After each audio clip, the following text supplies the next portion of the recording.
Bible Worm, reading the Bible with Bible Worm.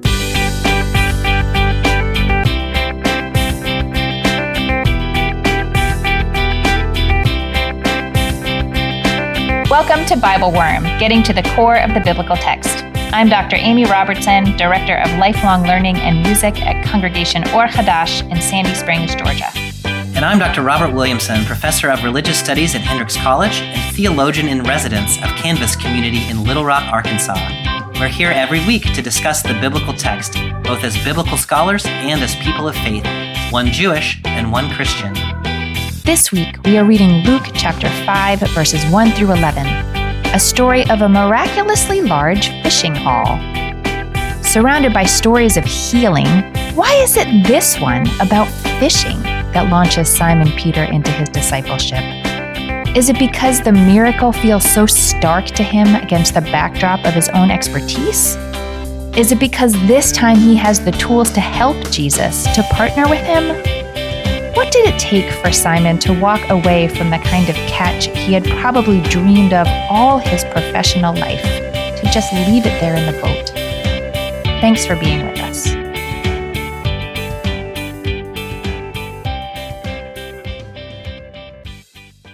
Bobby, how are you? Hey, Amy, I'm doing really well. I got some great news last week. Yeah?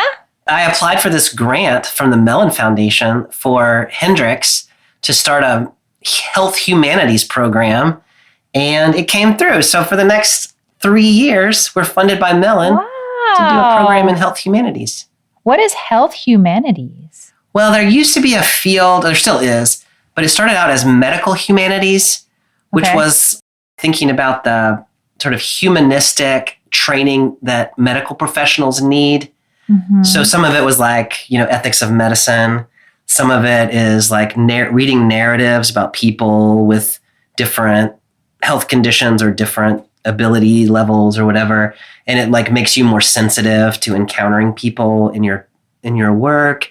Or like if you read lots of narratives where you have to do open-ended interpretation, it makes you a smarter interpreter of patient stories. So when they tell you things and you listen with your interpretive ears, you can see things that you might otherwise miss. So that was medical humanities. And so that's part of health humanities. But then it's expanded a little bit to think about the ways that humanities contributes to human health just sort of by itself. Mm-hmm. So there's been lots of work recently done about the effects that music has on cognitive capacity. Yes, I have or seen things those. like dance helps with, training the body or like rehabilitating from injuries without being in the medical system. And so it's that sort of thing. So we have a really strong health sciences program at Hendrix, but the humanities have, we've done little bits and pieces here and there, but we've never really like created a holistic thing. And so here's the opportunity for us, I hope. Well, look at that. Yeah, so I'm pretty excited. I've been working on that for almost a year. Wow. Surprisingly hard to write a grant like that. And so it came to be. So here we go. Oh, I love it. That is the best. That is really good news. Thank you. Bobby, I have no such good news to share with you, but I do have a very funny thing that is making me laugh every single day. Oh, well, good. What's that? I got a new iPhone because my old one was very old, like untenably old. Yeah. And so this new one has facial recognition thing. So like I don't have to put my fingerprint on it. It like knows my face. But it doesn't recognize me when I first wake up. And that's every amazing. day, Like consistently, like it hasn't learned. I hear you, phone. I am actually not myself yet. That is I true. need my coffee soul and my morning has not walk. entered my body. That's amazing. I'm just an empty shell. And I was like, maybe it's because I don't have my glasses on. But no, even with my glasses on, that is incredible. It doesn't know who I am. Yeah. It just makes me laugh every day. That's amazing. All right, friend. Well, with that important news out of the way, I have had my coffee and my face recognizes You my look very phone much like yourself. I recognized you immediately. It's fantastic. Yeah. Let's read some gospel, huh? Let's do it. So our reading today is from the book of Luke, chapter 5, verses 1 through 11. Yeah. Last time we're in chapter 4. We didn't read all of chapter 4. There's one or two sort of stories afterwards. Is there anything that you think we need to know as we head into this chapter in order to be able to follow what's happening here? Yeah, I mean, there's a couple things that are probably worth just mentioning. One is, you remember last time when we were reading Jesus's sermon in the synagogue in Nazareth, and the people said, "We heard that you've done many things in Capernaum." And you were like, "But has he done anything in Capernaum?" What did he do? And I was like, well, Luke has rearranged the order. Well, now, after that Nazareth incident, now we get all the stuff he does in Capernaum. And so the end of chapter 4 is Jesus in Capernaum. He's doing all kinds of things. He's teaching, he's healing people, he's drawing the crowds. They want to keep him in Capernaum, and he says, "No, I got to go on my way." And he sounds like he's getting ready to set off. Although when our story opens here in chapter 5, he still seems to be in Capernaum, or at least like in the neighborhood anyway. So anyway, but that's where this is all the Capernaum stuff. One thing that does happen that I think could be particularly interesting for us is after Jesus heals a man in the synagogue, it says he went home with Simon. Simon is Simon Peter, who is, going to be one of Jesus's disciples and is kind of the main character in the text that we're reading today. This is the first mention we get of Simon in the Gospel of Luke. What Jesus does when he goes to Simon's house is cures Simon's mother-in-law of a fever. And so he comes home with Simon. She's got a fever. Jesus speaks harshly to the fever, which is, I just think is such an interesting way to heal a fever. Yeah. I know. Fever, get out of her. Yeah. And the fever goes away. And so the only reason that I say that is when we encounter Simon in chapter 5, they have a little bit of a very recent history together, and which may or may not inform the way that this story unfolds. I think that is incredibly important as a person who read this chapter without reading the second half of chapter 4 and thought this was the first introduction of Simon. Yeah. That really changes things. It kind of changes things, doesn't it?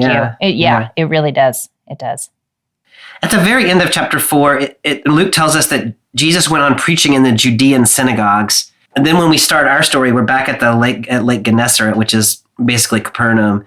And so there's some kind of a narrative jump that happens here. But for our purposes, it probably doesn't matter that much.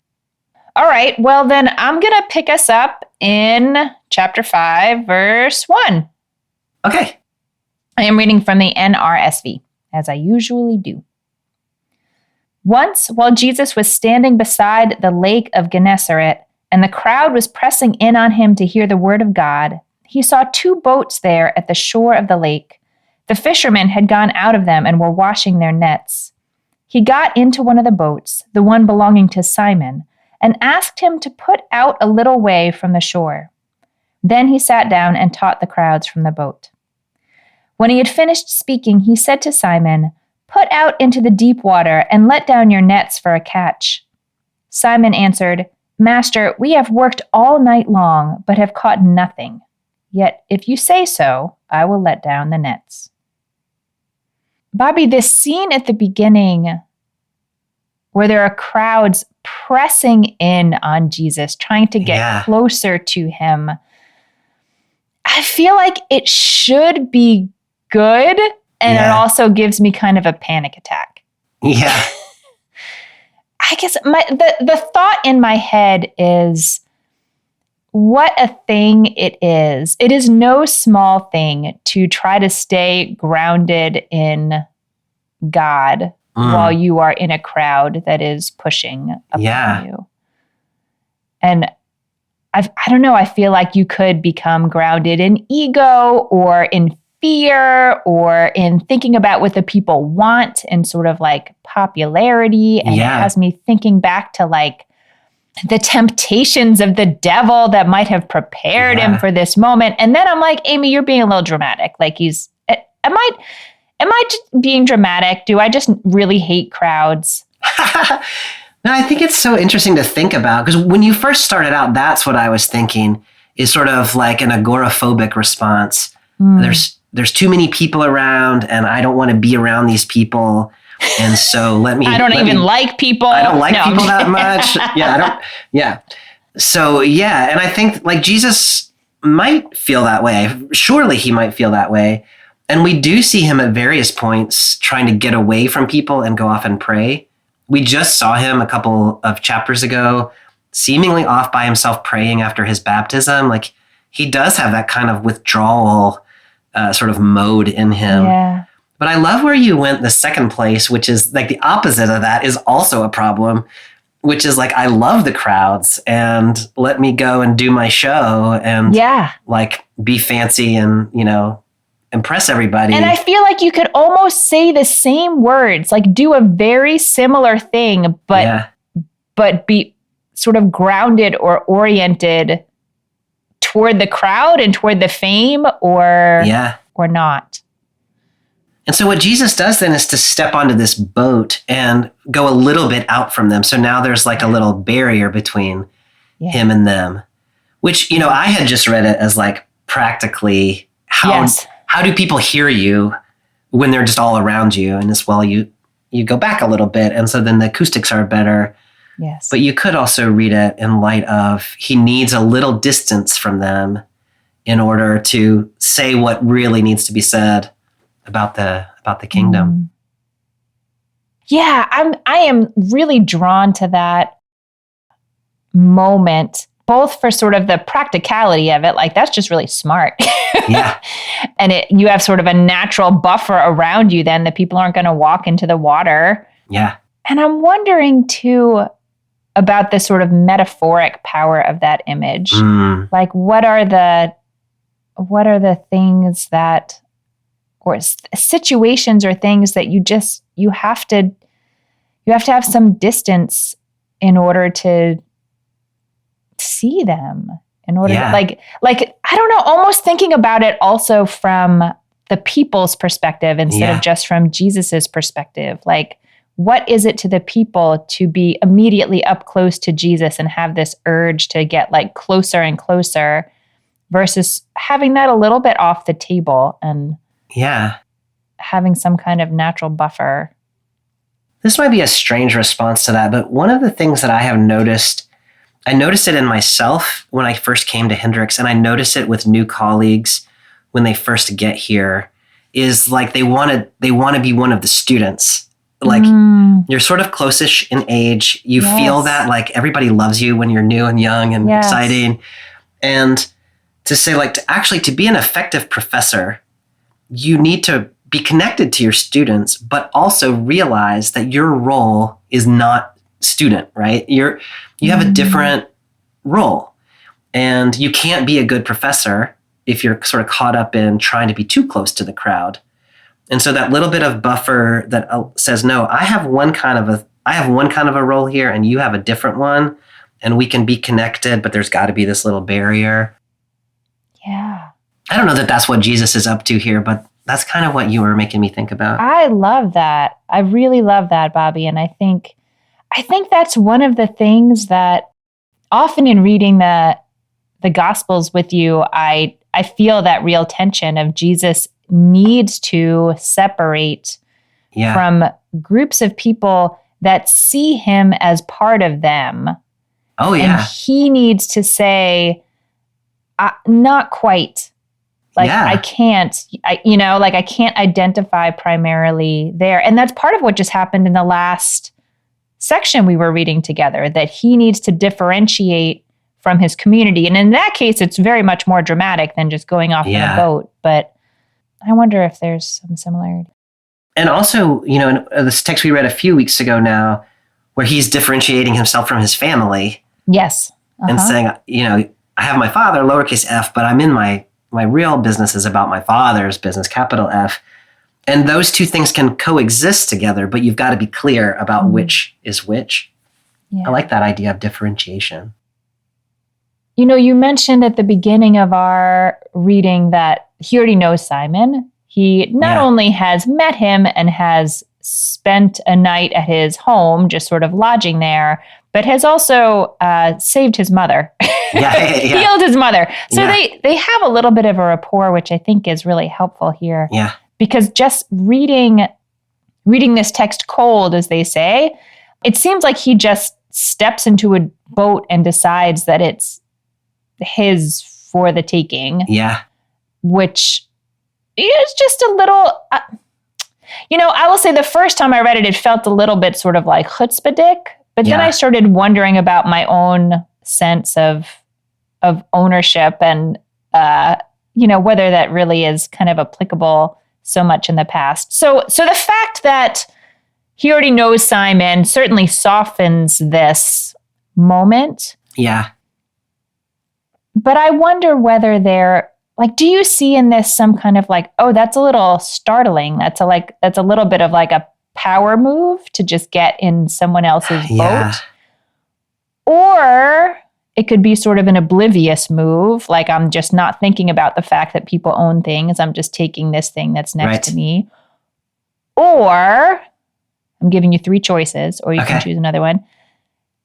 It could be sort of respectful use of a thing in a really urgent situation, which I think was probably more common in other times and places than it is in my most immediate world. But that's a real thing. Yes. That's a real thing. How do you read this? It's interesting that the narrative doesn't start you out by saying he saw Simon's boat and got into it. Yes. It comes out at the other direction. He boarded one of the boats, which makes it feel like just a matter of convenience. He's like, what am I going to do now? Hey, there's a boat. Yeah. And then Luke says the one that belonged to Simon, and then you make that connection. Mm-hmm. And so I have sort of thought of it as Jesus is just doing a thing of convenience. He needs some way to talk to the crowd. He sees 2 boats. He gets onto the one because he needed a boat. But it happens to be Simon's boat. Yes. But it's really interesting. Simon in verse 5, when Jesus, so first of all, Simon just goes along like, hey, row out, and he does. And then in verse 5, after Jesus tells him to row out a little further, Simon refers to Jesus as master, which is kind of an unusual word, and the other gospel writers don't use it. The Greek there is epistates, which has like an overseer or one who is in charge of things connotation to it. And so just the fact that Simon addresses him that way seems to suggest that Simon has been thinking of Jesus as somebody who has authority, and he's going to kind of do what Jesus tells him to, even though we don't get that narrated earlier. And so when Jesus is like, hey, can I use your boat? Like Simon's going to say yes. And I think the reason is because he already thinks of Jesus as an authoritative person. And probably that's because of what Jesus did with his mother-in-law, although that's not actually told here. This is maybe a silly point to ask about, but it says in the previous verse that the fishermen had gone out of the boats and were washing their nets. Yeah. So I guess what I'm picturing doesn't exactly make sense, or maybe the text is a little bit unclear to me how this unfolds, but Jesus gets in the boat and he asks Simon to put it out a little bit, but is Simon in the boat when he gets in there? For some reason that feels really different to me. Yeah, I mean, there's several things that are in there that are really important, Amy. One is, this seems to be a nighttime fishing operation, which was pretty common in this region in this time period. One of the scholars I was reading was talking about how the nets that were often used in this time period were made out of linen. So in the daylight, fish could see them and just be like, hey, there's a net, and they would swim the other way, right? And so the fishing operation happened at night. And so you kind of think of Simon here as a shift worker who's worked the night shift. He just got off work. I think he's next to his boat on the shore, cleaning the net and getting ready to go home. Like he's already thinking about, he's exhausted. Yeah, getting some breakfast and taking a rest. And then here comes Jesus and hops in his boat. I think the way I read it is Simon is sort of there next to the boat, maybe. washing his nets, or maybe in the boat in very shallow water when Jesus steps in. That's kind of how I put it together. Yeah. But to me, it reads very different if you miss that detail and you think they're getting ready to start their day fishing. And they talk about it later, but this idea that this is all happening at the end of a long night of unsuccessful labor. Yeah, at the end of a long shift. Yeah. I have never in my whole career pulled what we would call an all-nighter. Certainly not worked in overnight shift, but also not worked in any studying-like activity all night. Never. That's amazing. Cannot do. When I was, as you may know, I don't know if we talk about this very much, but I have a degree in chemical engineering. And at my last, I think it was my next to the last semester maybe, but I had these two big, like summative senior classes that had projects due 2 days, like back to back. And so I pulled an all-nighter for the one, and then I just started my all-nighter for the next one. And I was up for like 45 hours in a row. And I remember at the end, I started hallucinating. Like I was writing I'm sure you did. I was writing the introduction to my lab report, and there was like, I saw this guy like as a pole vaulter, and he came from behind me. I was in my office, my room, and he like pole vaulted through the window out into the backyard. And I was like, wow, like something weird is happening in my brain. That's a little disturbing. I remember I got the comments back from my professor, and it was a group project. And he was like, this project is really well done, except the introduction reads a little crazy. And I was like, and you were like, yes, it does. I was incoherent when I wrote that. Anyway, so that might be the way, Peter might be feeling that way a little bit. Yeah. I mean, I can only imagine sort of I don't know if I almost want to say like, you're so exhausted and like your heart sort of sinks a little bit when someone says like, no, let's just do this one more thing. Yeah, just go out a little ways and let me talk to the crowd. You're like, okay. Let me talk to the crowd. And, okay, so Simon already has this, probably real sense of indebtedness to Jesus for having healed his mother. And so, okay, fine. Yes. But then I wonder when Jesus says, okay, now let's go fishing. Yeah. Oh my goodness. Come on, man. Let's go fishing. I mean, do you think that Simon, I know the text doesn't tell us what Simon's thinking. Do you think but do you imagine he's thinking like, okay, we're going to humor this guy because he's done a great thing for me and he wants to go play fisherman. So, okay, fine. Like, I'm not going to tell him no. Or do you think he has some sense that the outcome could be different because this is a person who clearly has a different kind of power than he does? Or maybe he's too tired to even be thinking about it. The first line that Simon says back to him in verse 5, we've worked hard all night and caught nothing. I read that as having a little edge, right? Like these are professional fishermen. They have a little fishing operation that they run, and they fish with I think they're fishing with these nets, if you follow that line of thinking, that are totally visible to the fish in the middle of the day. Yeah. And there's a little bit of like, look, we're professionals. We know what we're doing. Yeah. We can't catch any fish. This is the worst time to be fishing, especially with these nets. Yeah. This is. I loved your translation. My translation in the Common English Bible in the next line is, but because you say so, I'll drop the nets. Yours, the NRSV was, but if you say so. And I like that because like, if you say so, like, yes, it has a little more of a, like, I know that this is not going to work, but I'm going to do it because I'm not going to be able to convince you otherwise. And you've asked for this thing, and fine. It shouldn't take too long for me to demonstrate to you that this is not going to happen. I do think that Simon has been convinced about Jesus's power in one I would imagine so. And so he's sort of predisposed to do what Jesus says. Like, I don't want to take away from that. Yeah. But I also think that Simon thinks he's a professional fisherman who knows what he's doing. He's worked all night and caught nothing. Jesus is a guy from Nazareth. Like, he's like a landlocked boy who is, or I guess he's a man by now, who is not trained as a fisherman. Yeah. Sure, you're great at healing and teaching or whatever, but like, now we're in my realm and I know what I'm doing and this is not going to work. That's how I read Peter. You know, it's interesting to think about how it's it's different when you're in a realm where you have expertise. Yeah. To sort of accept that, like, a miracle is a miracle. Like, you know, it's difficult to make space for miraculous things where you feel like you know the rules and you know how this is going to go. Whereas something like healing, healing already, I think, has a lot of mystery to it. Although, of course, there are experts in medicine, but it's almost like a bigger ask in some way to do a miracle in the area where I'm an expert, as opposed to something where everything seems like a miracle to me because I don't actually know what's happening. Exactly. Right. Right.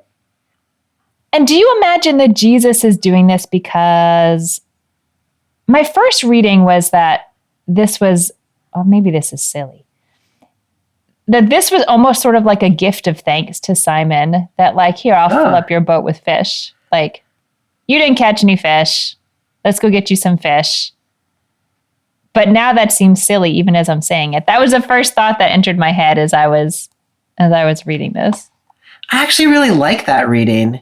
I mean, it turns out to be an engaged learning exercise where yes, Jesus, like a good liberal arts college professor, is teaching a lesson through action, Yeah. But I like that way of reading it, as it could also be read as a gift to him, because they're going to have a tremendous haul.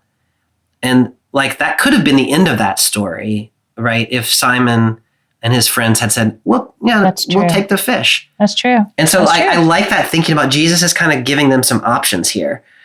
On the one hand, this is going to give you the best haul of fish you ever had. Spoiler alert. On the other hand, this is going to point the way to some even maybe bigger, though less lucrative possibilities. And now you've got a decision to make. Either way, Jesus has offered something, but it leaves the room for some choice or something like that. I kind of like that.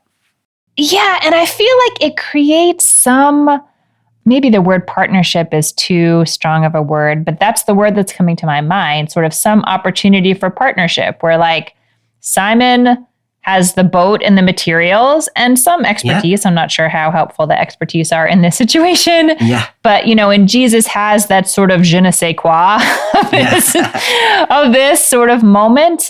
And so, I don't know, somehow it feels a little bit more like a partnership or a collaborative thing than, I mean, collaborative makes it sound like they're on equal footing, which is not what I'm suggesting. But it's not just, sure, use my boat to do your teaching, and I'm not invested in your teaching. Right. It's, they're kind of doing this thing together. And I mean, Jesus he needs Simon's boat for both of these purposes, and he needs Simon to go fishing. I mean, it would be a very different story if Jesus just took the boat out and caught some fish, he does, like there is a partnership here, or there is like everybody's bringing something to the equation. Yeah.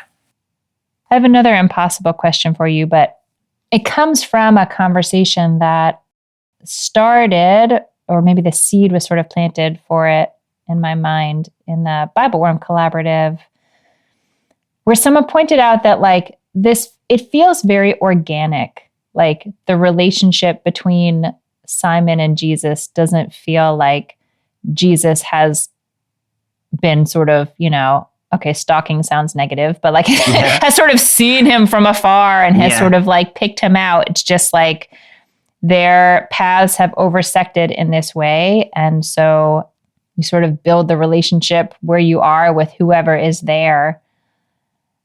Is that how you experience this text? Like, do you think there was something about Simon that Jesus sort of needed this person on his team? Or this is just like the boat was the thing that was there and Simon was the person whose boat it was. And like, it just sort of, you work with what's there. I really like that question a lot, Amy, because I mean, the text doesn't give us anything about that. No. Where my head is going is back to chapter 4, as we were talking about, which is that these guys had a previous relationship. Mm-hmm. And the way that that's told is, I mean, it's also kind of mysterious. It just says, after leaving the synagogue, Jesus went home with Simon in verse 38. And so in chapter 4, verse 38. And so part of me is just like, how did that happen? Mm-hmm. My own thought about it is that maybe Simon invited Jesus because he thought Jesus could do this thing. And there was something about Simon that Jesus responded to, like, I want to go do this thing for you. I mean, I'm totally just reading into the text, right? But, I mean, that's all we can kind of do, I guess. Yeah. By the time we get to chapter 5 in our text, I think Jesus has seen something in Simon, and Simon has seen something from Jesus. And so they have this rapport. How that whole thing got started, my read of it, I think, is that Simon had the kind of chutzpah to go and ask Jesus to come. And so then Jesus sort of returns the favor by commandeering the boat, you know, like. Yeah. So they're both sort of give and take a little bit.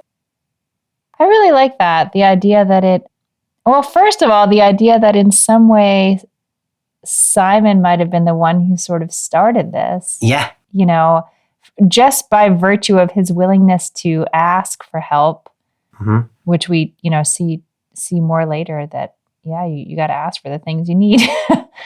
And so when Jesus then asks for the things he needs in this chapter, it's returning the favor. Right. That sort of relationship between them has already been tried out a little bit. I don't know if I'd quite say established, but. Yeah. Yeah. Hi, everyone. It's Bobby here. This month, Bible Worm has a special offer just for you. If you've ever thought about joining our Patreon, now is the time.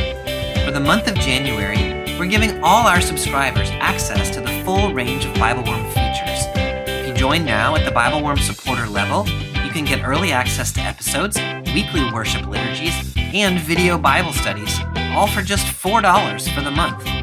If you've ever wanted to try out our Patreon, now's the time. We hope you'll join us. And now, back to this week's episode.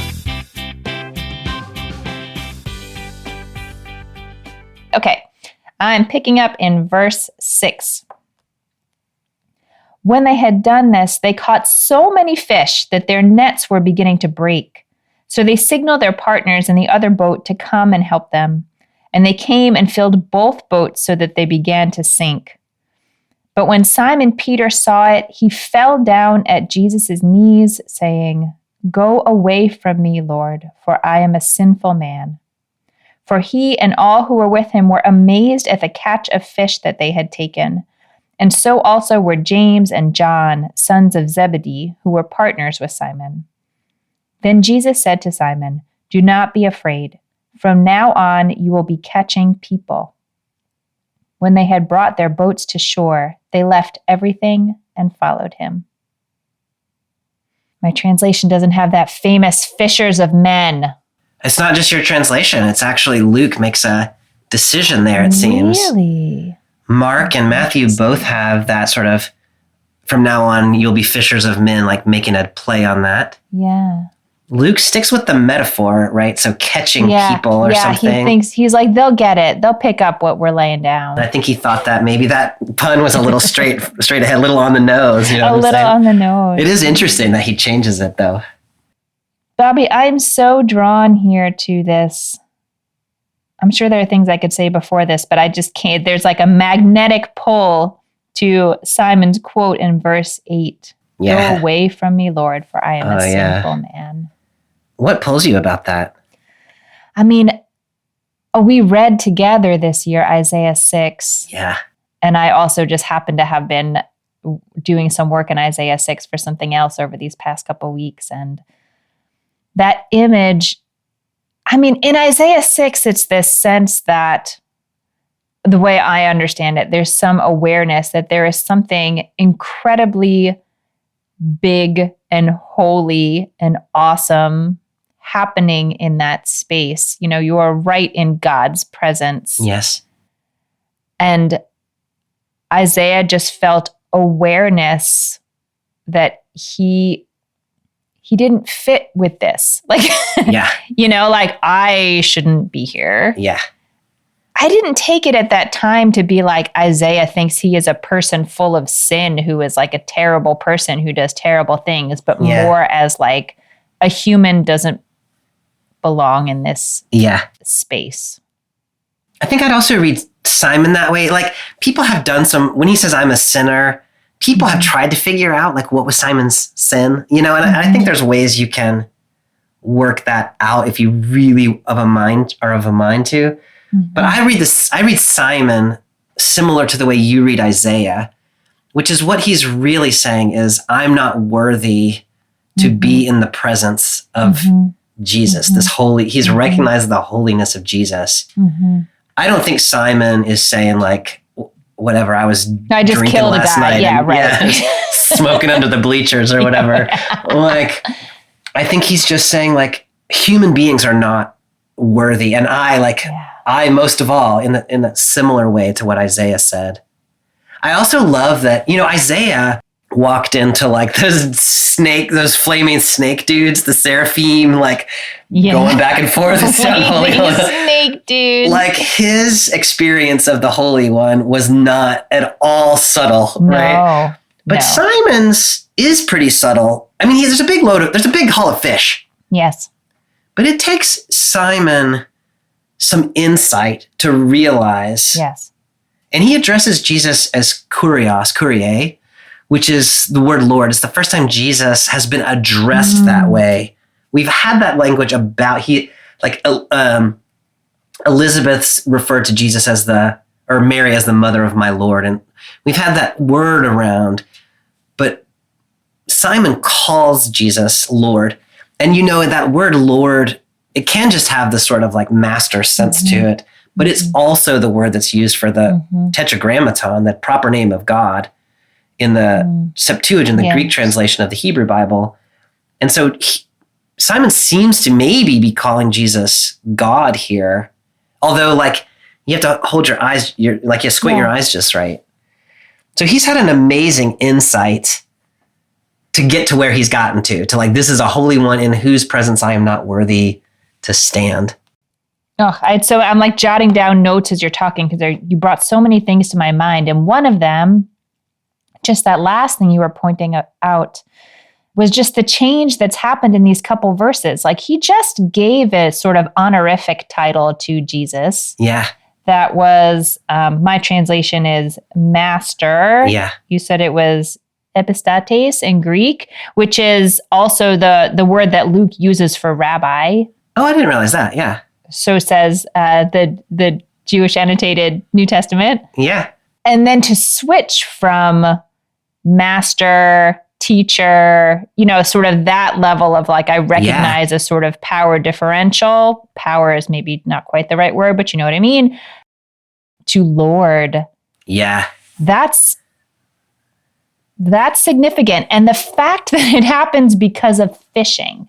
Yes. I mean, Jesus has already healed his mother. He rebuked a fever out of her. Oh, yeah. I hadn't really put it together that way. Yeah. But now that they're in this realm of Simon's own expertise, where he does imagine he knows what's what and he knows how to do things, and he can sort of control-ish what's more likely to work and what's less likely to work, that, maybe it took that space for him to really see the fullness of the power that was in front of him. I love that, Amy. I had not put that together quite that way for myself.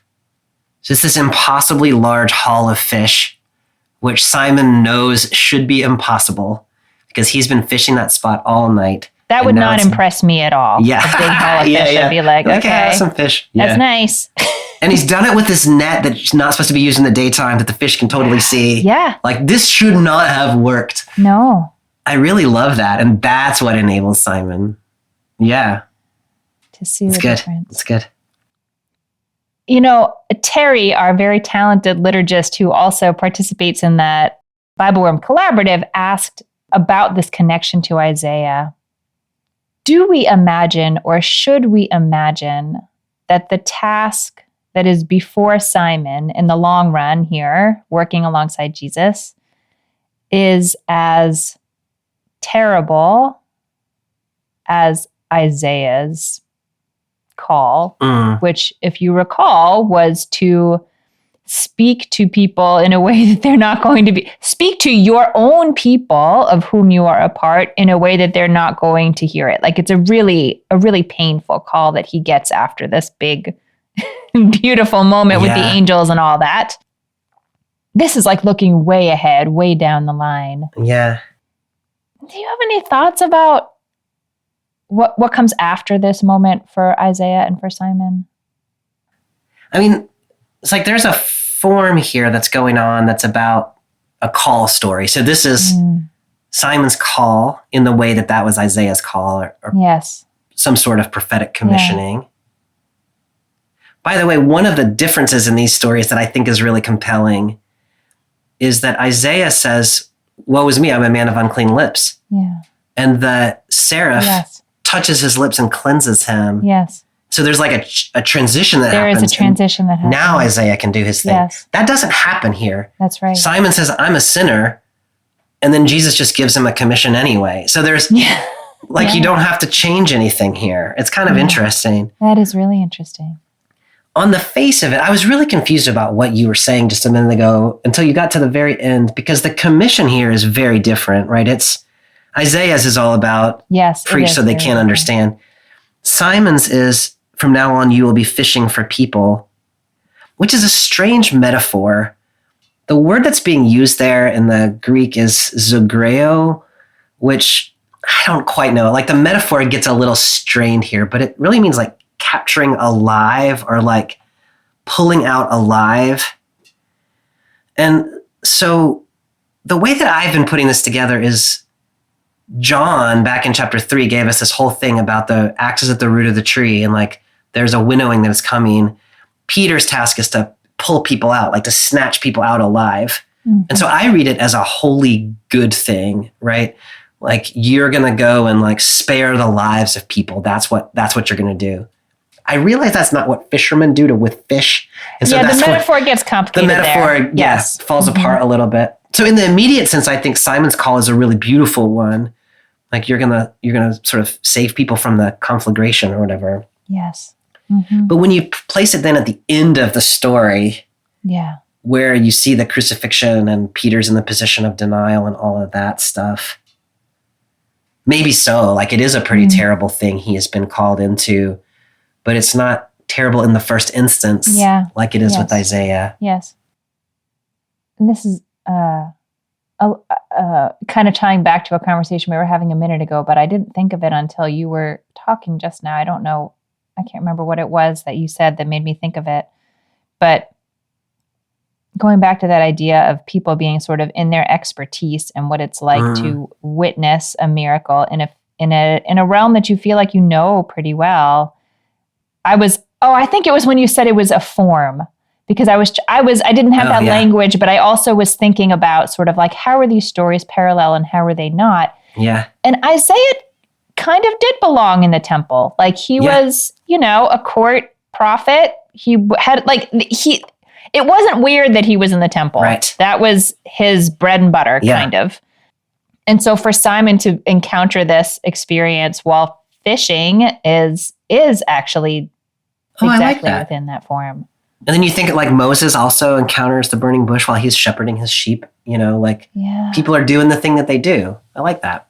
That has me thinking back to the beginning earlier in the gospel where we met when Jesus is an infant and is brought to the temple, and we meet these two characters, one of which who has been sort of out, it was a male and a female. I don't remember their names, but the male was sort of out in the world doing his thing, quite elderly, and got this sort of sense from God to go to the temple. And when he saw Jesus, said like, now I don't remember the language she used, but now that I have seen this, I don't want to misuse the language. Now that I have seen, this particular infant, I'm ready to die. Yeah. And whereas there was also a woman who spent her whole life in the temple. Simeon and Anna, we read that story. It's been like a month ago, maybe 3 weeks. Yeah, that's right. I like that a lot. People are living their life and encountering Jesus in the context of the way, like different people have different experiences based on sort of what they do with their time. So they have this incredible catch. Simon realizes he's in the presence of something entirely other, entirely holy. And Jesus says, do not be afraid. That is mostly the extent of the response he gets to this statement, go away from me. And then it says that when they had brought their boats to shore, they left everything and followed him. And it is feeling a little, I don't know, poignant to me that there was this particular miracle, I guess miracle is the right word, that got Simon's attention, Simon and his friends, his partners, that got their attention, that changed their life, that changed their perspective. They needed it to happen. And then they're going to walk away from it. Yeah. It feels to me almost like, we encounter sometimes a story of the first fruits, like the first thing that happens, you just have to give it up. Oh, I like that. And it's not like they were going to sit and eat all the fish, but they could have sat and not eat all the fish, but like this could have, changed things for them for a while. This amount of fish could have like brought more comfort and stability to their lives for a while. Yeah. They could have taken this miracle and been grateful for it and quit their gambling lives, Yeah. I don't know. I don't know what the question is in there other than the text doesn't even seem to consider that to be an option for them. Yeah. Like there's no moment that they think about staying. Yeah. Does that surprise you? I really love that insight, Amy. One of the commentaries that I read sometimes is Justo Gonzalez, who's a Cuban American scholar, and he makes that observation. He describes it as, this is an unimaginable, like life-changing catch. Like, like two boats are weighed down and about to sink. Mm-hmm. Like that is huge profits. And so this like they left everything behind is not just like they had a little, like mom and pop fishing operation that never turned a profit and they walked away from that. It's like, here's the thing. This is the moment you've been waiting for. Your stock options finally took off or whatever. You finally got a Mellon grant accepted, whatever it is. Like, here's the thing. And they walk away from that. And it's easy to miss that point here, but I think it's a really important one. I love what you're saying about how it's kind of it's not a question for them. This is going to be a theme that comes back to us in the Gospel of Luke. I mean, it's in all of the Gospels about what do you do with your wealth when you experience the call of Jesus? And there's a tension about that. That sort of the story of the rich ruler is kind of the most famous one probably, but it's all through the Gospel. To me, one of the things that's really, extra amazing is James and John, who are a little bit afterthoughts here in the story, but they're not it seems like they're not with Simon and Jesus in the one boat. They're over in the other boat. They don't talk to Jesus. They don't get this direct experience, but it's almost like they just trust that when Simon says something's up here, guys, they follow Simon. Like Simon has figured it out and they trust Simon to sort of interpret the experience that they've had. Yeah. Like it's really amazing for Simon to walk away from this catch, having, this life-changing catch, having seen what he saw. For me, it's like another level that James and John are able to do the same thing kind of on a secondary experience. Yeah, I could totally see that. Yeah, and Simon has a little more experience with Jesus, we think, at least. Yeah. Yeah, with his mother-in-law. Yeah. Yeah, I could imagine them not going because they have this opportunity for a little more wealth and comfort in the world. And I could also imagine them not going because that was terrifying. Something just happened that makes no sense. Yeah. Like they've spent their whole lives trying to figure out certain things and something just happened. Like, I don't know, holy stuff is, this is the sort of fear-awe line, right? Something just happened that should not have happened. Yeah. And I guess it was so compelling to them that it becomes the only thing. I like that observation. And, that's the play on words that Jesus has here. Instead of catching fish, you can save people or whatever it is. Like there really is like a contrast that Jesus puts out there. between what you've been doing, which is, a fine, good profession, and this other thing that seems to have a deeper resonance to it. Like I can take my skills and put them to use in a different way. And that's going to be a more profound life, even if a less lucrative one. Bobby, what do you think Simon might be afraid of? Or the question really is, when Jesus says, don't be afraid. I think I have just read that as a response to what Simon has just said, leave me for I am a sinner. Mm-hmm. The sense of which is, I don't deserve to be in your presence. And that makes me afraid. Yeah. Yeah. And that word afraid can have the sense of like fearful, or it can have that sense of like, I'm overwhelmed with reverence. Mm-hmm. So what Jesus seems to be saying here to me is like, it's okay. Like, you don't have to be fearful. Mm-hmm. But also I like thinking about it too. But also don't be overwhelmed with reverence, right? Like you could get paralyzed by your reverence. You can be paralyzed by your reverence. Yeah. So don't do either one of those things. I've got a job for you. And here's the job. I love that. This scene from Isaiah 6 lives in the Jewish liturgy, and also I think in many places in the Christian liturgy of many churches, like many denominations. In the Jewish liturgy, it is primarily in a place where it is juxtaposed with a line from Ezekiel chapter 3. And it's such an interesting juxtaposition because, we know the scene from Isaiah. In Ezekiel has having all these, crazy visions. The very, very beginning of the book, he's living through probably the most stressful time that's recorded in the Hebrew Bible. Yeah. The temple's about to be destroyed. The whole face of their relationship to God is shifting.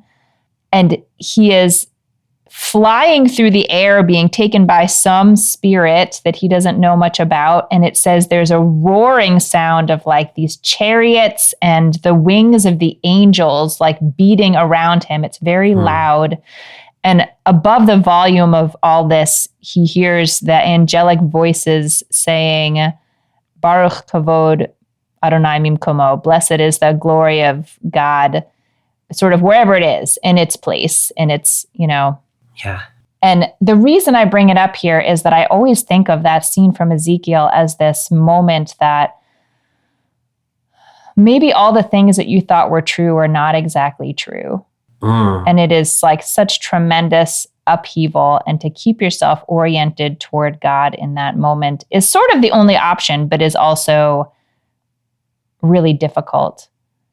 And so that's on my mind as I read this because of that miracle, like because Simon had this miracle of fishing in this, field that he's supposed to know so well, like maybe all the things that he thought about the way the world works are not the whole story. Yeah. And that is a scary thought. It can be a great thought, but I think it's also a scary thought. So maybe that don't be paralyzed by fear or by awe is a really important response to that. I really like that emphasis there on the sort of the two sides of like possibilities opening up when the world is not exactly the way you thought it was, and also that being frightening when the world it takes your sense of like ownership or like I know how like to act autonomy in the world. or something. And often those things do come together, the possibility, but also the not knowing. Yeah. Like that, those often are part of the same. But I think we often lose track of that. Yeah. And what an act of faith to say, I'm gonna follow that thing. That's really beautiful. Bobby, is there anything else you want to talk about from this section in particular? I don't think so.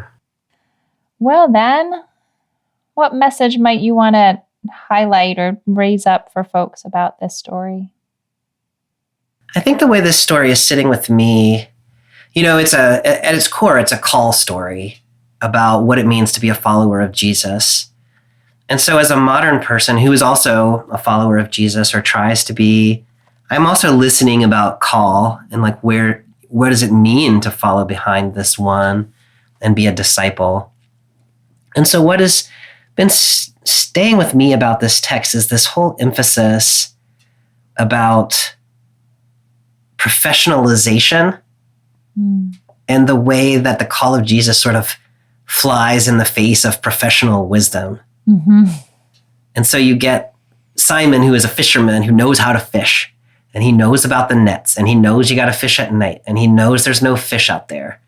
He's done all the things, right? He's read all the books. He's gone to all the seminars. He's been in all the workshops. Yeah. He knows how to do it, and yet it's not working. And there's also this sense of he knows who he is, and who he is a sinner who's not worthy to be in the presence of Jesus. Like something about him needs to be fixed maybe before he can do this thing. And Jesus comes along in the story and kind of crashes through all of that. So on the one hand, it's no, Jesus can work with Simon, whoever Simon is, right? Don't think of yourself as a sinner. Don't think of yourself as unworthy. Like, don't be afraid. Don't be overwhelmed by reverence or fear. Just like follow. But then there's also this sense of the thing that Simon does that makes the whole thing happen is he lets go of his professional competence and he does the thing that seems ridiculous to do and that he doesn't know how to do. He doesn't think it's going to work. He doesn't know why it's going to work. And then he gets the bumper crop of fish. And I think there's a real invitation there to us, especially people who are professional in ministry, but also just to people who are trying to be people of faith and think there's like a way to do it, or like this technique that you can learn from over there. If you apply it over here, it'll work the same way.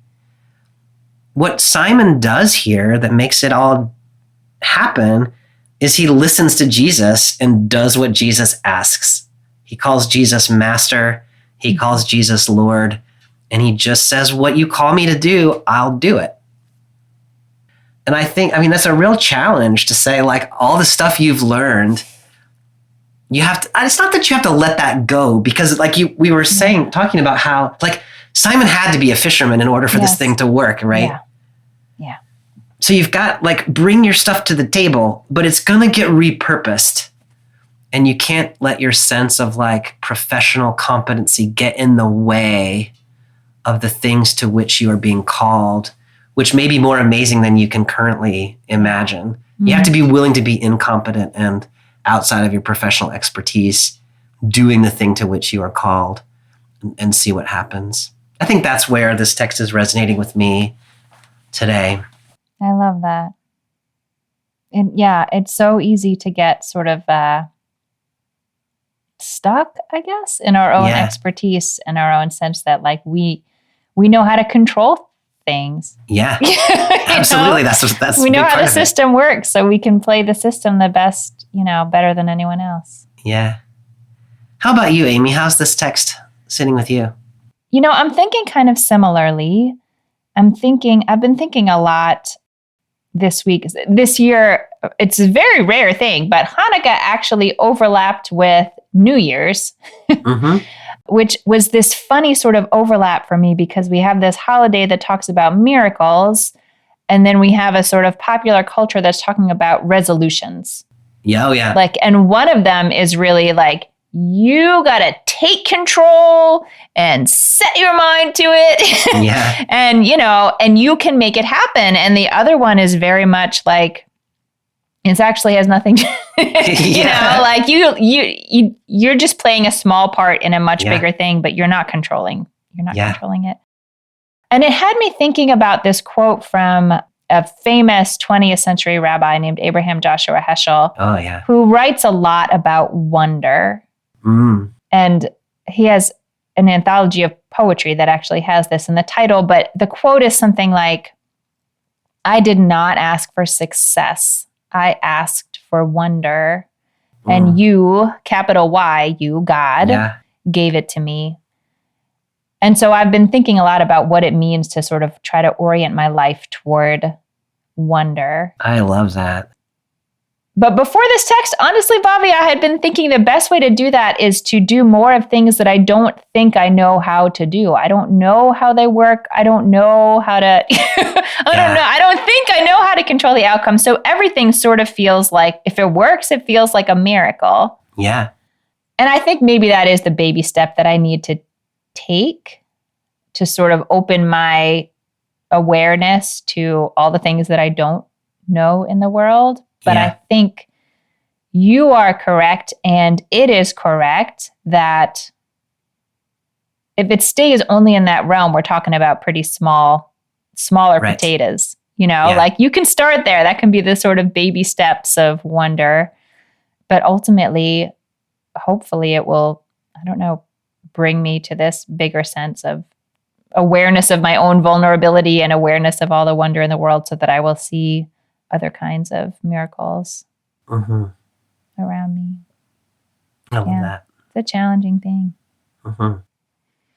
Well, Bobby, next week we pick up with Luke chapter 6, verses 1 to 16, which is a story of healing that occurs on the Sabbath. Dun, dun, dun. Not supposed to heal then. So I look forward to that conversation. Me too. I'll see you next time, Amy. Have a good week. You too. Bye. Thanks for joining us for this week's episode of Bible Worm. If you've enjoyed this free podcast, we hope you'll help us keep it going by joining our Patreon for as little as $4 per month. You can also sign up for other goodies like early access, video lectures, weekly liturgies, and more. Visit patreon.com/BibleWorm podcast for details. Bible Worm is produced and edited by Bobby Williamson. Our theme song is sung by Colin Bagby, and our theme music is The World at Large by Dano Songs. Many thanks to all of our Patreon supporters for helping make this podcast possible. Join us again next week as we continue on with Luke chapter 6, verses 1 through 16. Until then, keep on digging.